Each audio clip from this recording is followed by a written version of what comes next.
Greetings, citizens of the world. Today, we are going to talk about one of the most selfish politicians in the world and list down some of the worst things he has taken in his political career. PM Modi-led BJP government has failed in all sectors. Narendra Modi held direct responsibility for the 2002 massacre of Muslims. पूरा north का इलाका मेरे जिम्मे है. Nearly 2,000 people, a majority of whom were Muslims, were reportedly killed by a Hindu mob when Narendra Modi was Gujarat's chief minister in 2002. जिस दिन मंदिर मस्जिद का मुद्दा खत्म हो जाएगा उसी दिन राजनीति यहाँ पे होना बंद हो जाएगा. We have decided that the 500 rupee and 1000 rupee currency notes will no longer be legal tender from midnight to night.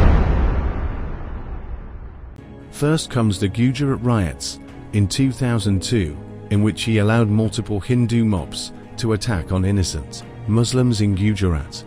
A senior police officer's sworn statement to India's Supreme Court alleges that Gujarat Chief Minister Narendra Modi deliberately allowed anti-Muslim riots in the state. More than 1,000 people were killed in the violence in 2002. Sanjeev Bhatt says he attended a meeting at which Modi is alleged to have said that the Hindus should be allowed to vent their anger. Modi has always denied any wrongdoing. The riots began after 60 Hindu pilgrims died when a train carrying them was set on fire. Sanjeev Bhatt was a senior police officer in the Gujarat Intelligence Bureau during the 2002 riots. In a sworn statement to the Supreme Court, he said that his position allowed him to come across large amounts of information and intelligence, both before and during the violence, including the actions of senior administrative officials. He also alleges that, in a meeting in the night before the riots, Modi told officials that the Muslim community needed to be taught a lesson following an attack on a train carrying Hindu pilgrims. The Gujarat government has responded to the allegations by saying they have already testified before a special panel investigating the riots and will wait for the court's verdict. विस्तार से बातचीत उन्होंने मेरे से की है. उनको जो सवाल पूछने थे मैंने पहले से ही कहा है कि भारत के संविधान, भारत का कानून सुप्रीम है और नागरिक के नाते एवं मुख्यमंत्री के नाते मैं भारत के संविधान से, भारत के कानून से बंधा हुआ हूं. Next is the Ayodhya verdict. Hindu mobs tore down the 16th century Babri Mosque in India's holy city of Ayodhya on the 6th of December, 1992. This day is observed as a black day, as it was one of the darkest days for the Muslims. The court had been deciding for many years on the verdict of Ayodhya, but in 2019, that suddenly changed under the Modi's rule when the decision of building the Ram Mandir was taken in haste. The opening of the Ram Temple will be a key element in the BJP's narrative for its 2024 campaign. Prime Minister Narendra Modi, the prime mover behind the building of the temple, is likely to be the main beneficiary of the public sentiment built around the religious issue. The Modi government has delivered on one of its core ideological promises ahead of the elections, building the Ram Temple. The temple will find resonance in the Hindi-speaking states, which have remained the Saffron Party's core support base. The new temple could also attract voters from the southern states, especially on the cultural and spiritual fronts, by creating newer linkages for social integration.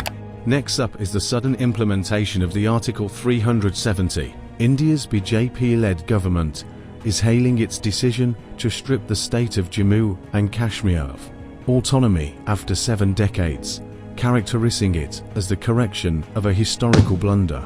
Why is Kashmir controversial?